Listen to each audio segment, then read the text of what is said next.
طلع صفر، راجل لبخه وبيورط نفسه في مشاكل بالهبل بسبب خفه دمه. وصاحبنا ده يا معلم بيشتغل امن في متحف، امن دي فتبقى شروق خطيبته، وهي كمان بتشتغل امن بس في المترو. الاتنين دول ما يفرقوش كتير عن بعض في التفاهه، يعني اتلم المتعوس على خيب الرجا. واللي معانا دلوقتي حمامسي بيشتغل في نفس المتحف اللي صفر بيشتغل فيه، بس لسوء حظه مش هيقعد كتير في الشغل. ليه؟ هقول لك. اخينا ده يا سيدي واقف يتكلم مع صفر علشان فضوله اخده ويعرف حكايه اسمه، اللي هو الاسماء ما خلصتش يعني علشان يسموك صفر. التاني قال لك لا اوعى تغلط في اسمي، انا ابويا كان هيسميني صقر، لكن وهم بيطلعوا لي شهاده الميلاد في السجل المدني ناسيوا نقطه، فبقيت صفر بدل صقر. وغابت منه على حمامسي وقال له انت واقف تتساير معايا وتاخد وتدي في الكلام ولا كانك هتصاحبني. اسمع يا ابني، طول ما انت شغال هنا حاول تستفيد من خبرات العميل صفر التي لا تعد ولا تحصى. العبد لله مسيطر على المكان وحاطط خطه متينه علشان يامن مداخل ومخارج المتحف ضد اي حراميه. الا وهو بيتكلم الحراميه بنفسهم طبوا عليهم وثبتوهم، اللي هو صوت عالي بس فعل واطي. والليله كلها باظت والمتحف اتسرق وحمامسي راح في الرجلين ومات. وبالنسبه لمستر رخا فالراجل ما كانش مستوعب اللي حصل في المتحف والخسائر اللي حصلت فيه، ولما صفر راح له المكتب كان هاين عليه يمسكه ويطلع روحه في ايده، فبص له كده اهو وقال له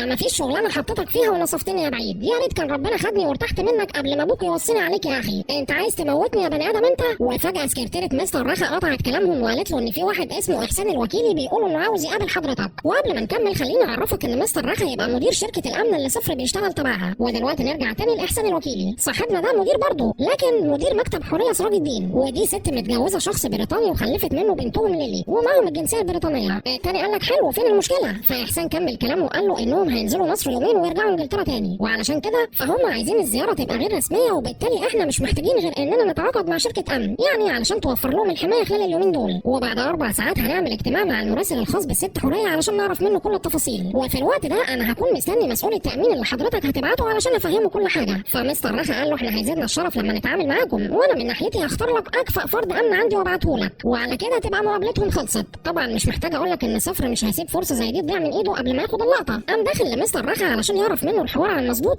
منه كان واقف ورا الباب وسمع طراطيش كلام. فمستر رخا قال له ريح نفسك يا صفر، الطلعه دي مش بتاعتك ولا هنقولها لك، هو انا ناقص تجيني بمصيبه جديده مش كفايه اللي بيجي من تحت راسك. ساعتها صفر بقى متاكد ان المره دي هو بره اللعبه. في نفس الوقت مستر رخا جات له مكالمه من استاذ جوده مدير المتحف وقال له انه هيفسخ العقد مع شركتهم بسبب الخسائر اللي حصلت من تحت راس بتوع الامن. صفر يسكت ويخليه في حاله ابدا، قام ماسك التليفون والجلاله خدته وقال له مش احنا اللي نتهدد يا استاذ يا محترم، ولو على العقد بتاعكم فاحنا مش عايزينه ولا عايزين نشتغل معاكم. وفي الوقت اللي هو عمال يعك الدنيا مع جوده ويخسر الشركه الشغل بتاعها، مستر رخا كان قرب يتجلط بسببه وهوب قطع النفس ونقلوه للمستشفى. ومن اللحظه دي صفر بقى صوته من دماغه، بمعنى تاني اتصرف من دماغه وراح لاحسان على اساس انه مسؤول التامين اللي الشركه بعتاه. وفي اللحظه اللي هو وصل فيها المكتب احسان كان بيكلم المراسل الانجليزي اللي تبع حوريه، وختم معاه كلامه بانه وراله صوره حوريه وبنتها علشان يبقى عارف شكلهم ويتعرف عليهم اول ما يوصلوا مطار القاهره. بس هما كانوا في وادي وصفر كان في وادي تاني خالص، لان صاحبنا نام وما شافش الصور اللي اتعرضت. وخليك فاكر اللي حصل ده علشان هيكشف لنا لعبه خطيره. المهم اللي صفر عرفه انه لازم يكون موجود في المطار قبل الساعه 6 علشان يستقبلهم ويكونوا تحت عينيه. وبعد ما خلع احسان كلم الدقاق وقال له انه هيبعت له صوره الواد اللي هيامن عليهم وياخدهم من المطار، وقال له كمان ان ربنا بعت لهم هديه من السماء لان وجود الولد ده مش هيتعبهم وهيسهل عليهم العمليه خالص. وكلامه ده ان دل على شيء فيدل على ان في لعبه بتتعمل على حوريه وبنتها، واللعبه دي مشارك فيها احسان والدقاق. السؤال هنا يطلع مين الدقاق ده اصلا، وايه هي العمليه اللي بيخطط لها مع احسان؟ شويه وهنعرف. ولو بصينا على صفر فهنلاقيه كبرت في دماغه انه يتقمص دور العميل السري ويكون فريق ومشي بيه. قام جايب شروق وقال لك انها هتبقى المساعد الاول ليا، وبعدين راح لصاحبه نونو وخلاه نائب المساعد، واخيرا خلى شروق تكلم كاظم مدرب التايكوندو بتاعها وضمه للفريق، اكمنه يعني شخص لسانه متبرمج وبيعرف يتكلم اكتر من لغه. وعلشان كده صفر قال لك احنا هنخليه معانا ولو احتاجناه هنستخدمه، غير كده فهو هيفضل قاعد زي قلته، شخص مؤقت يعني. وصفر لما قال له الكلمتين دول ما كانش بيقلل منه لا سمح الله، لا خالص، ده كان بيحاول يحط عليه، يعني اصل المدرب بتاع شروق خطيبته، وقبل كده لمحه اثناء التدريب كان بيلمس شروق يمين وشمال، فنقره بقى من نقر كاظم وما بقاش بلا له كلام، بس مضطر يزق معاه اليومين الجايين علشان يعدوا على خير. وبعدين راح مجمعهم كلهم وعرفهم الحوار من طقطقه للسلام عليكم. وفي اليوم اللي بعده صفر اخدهم وراحوا المطار علشان يعملوا اللي اتفقوا عليه. وخلينا افكرك ان لا صفر ولا باقي الفريق عارفين شكل حوريه وبنتها، والمفروض انه كان هيروح يجيبهم من المطار في سريه تامه، بس صاحبنا قام مشغل دماغه وراح لهم المطار بزفه واصطف عربيات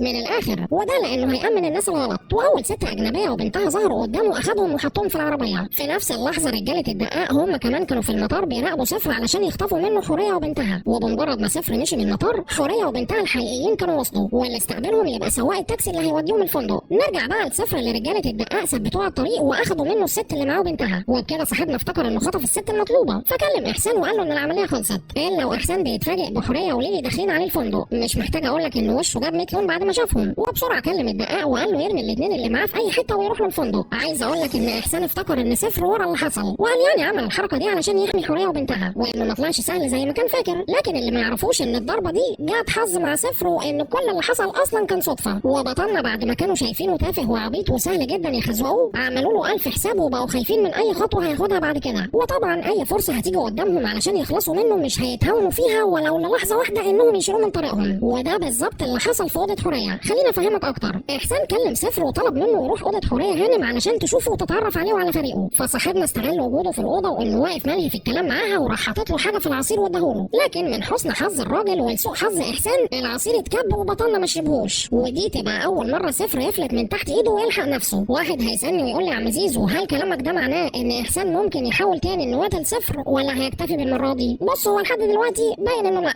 بس اللي نعرفه ان احسان ايده مش نظيفه وشغال شغل شمال مع الدقاق، وبالتالي فهو عنده استعداد يعمل اي حاجه في اي حد ممكن انه يقف في وش مصلحته. المهم سفر مسك احسان ودخل عليه دخله المحقق وقدر يفضحه ويكشف لعبته. التاني كان وجاب ورا وافتكر نفسه اتفضح، وراح باعت للدقاق انه اكتشف وسفر عارف الحقيقه، وما كانش يعرف ان صاحبنا اتفه من انه يعرف حياته القذره، وان كل ده كان مجرد تهويش. فاحسان مسك السكينه وحاول يقتل سفر من ظهره، بس للمره الثانيه محاولته تروح على الفاضي وسفر فلت منه، واتقلب السحر على الساحر وبدل ما يموت هو اللي مات، وهوب السكينه جت في الهواء واحسان وقع من البلكونه ومات. واول ما الدقاق عرف اللي حصل اتاكد ان سفر عيل مش سهل ومش بعيد يعرفهم كلهم ويوديهم في 60 داهيه، فقال لك ان المهزله دي لازم تخلص وفي اسرع وقت، وان الموضوع ده هنجيب اخره في المستشفى. طيب وهو ايه حوار المستشفى ده كمان؟ ما انا نسيت اقول لك ان حوريه نازله مصر مخصوص علشان تزور اختها شوكار منها تعبانه ومحجوزه في العنايه المركزه، فخليك فاكر الشخصيه دي كويس علشان هنحتاجها بعدين. نرجع بقى للدقاق. صاحبنا يا معلم ادى اوامر للرجاله بتاعته بانهم ما يشيلوش عينيهم من على صقر وحوريه وبنتها ويفضلوا وراهم مكان ما يروحوا، وبعدها الدقاق ورجالته ثبتوا 2 ممرضين ودكتور واخدوا الهدوم بتاعتهم علشان يعرفوا يخطفوا حوريه وبنتها. وفي الوقت اللي سافر طالع علينا مواهبه وبيطلع روح المحقق اللي جواه، رجاله الدقاق كانوا خطفوا حوريه وليلي وخلعوا. وفجاه الدقاق ظهر له زي القضا المستعجل وقال له على مدار حياتي وشغلي كله محدش دوخني قدك، فلو لمحت طفك في اي مكان تاني هزعلك وهزعلك بالجامد كمان. وبعدين سابه وخلع بعد ما سفر داس على جهاز الانذار بتاع الحريق. في نفس التوقيت كاظم كان مستنيهم في الجراج، وبمجرد ما عربيه الدقاق اتحركت هو كمان اتحرك وراح وراهم. اما سفر فاقترح انه يكلم احسان علشان يحكي له على كل حاجه حصلت ولسه بتحصل، بس ما كانش يعرف ان احسان مات. والحاجه الثانيه اللي ما يعرفهاش هي ان النونو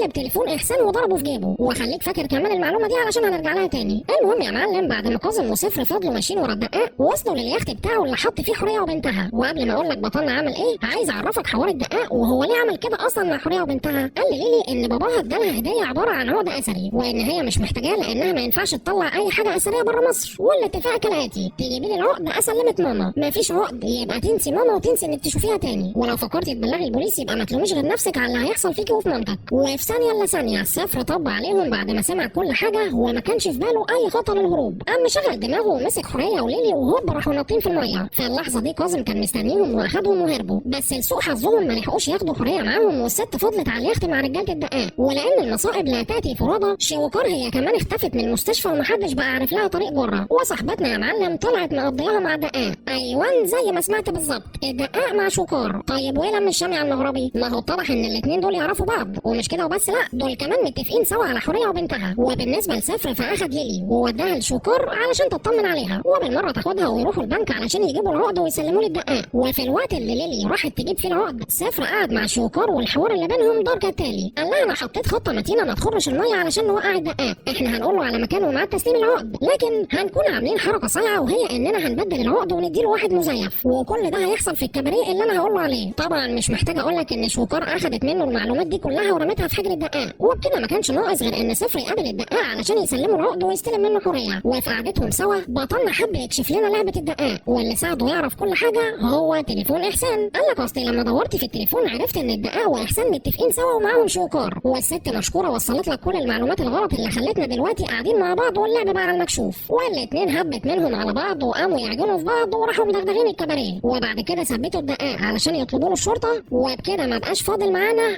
الا دي. وفي المشهد الاخير حوريه راحت لشويكار علشان تعرف منها هي ليه عملت معاها كده. التانيه من بجحتها قالت لها انا ما عملتش حاجه وده حقي وكان لازم اخده. فحوريه ما كانش عندها اي رد غير انها رزعتها قلم على دقه الندالة اللي عملتها معاها. اما صفر وشروق فالاتنين اخيرا اتجوزوا بعد ما قعدوا مخطوبين 9 سنين، ووقتها صفر حس انه حقق بدل الانجاز 2 وبقى بطل في نظر كل اللي حواليه.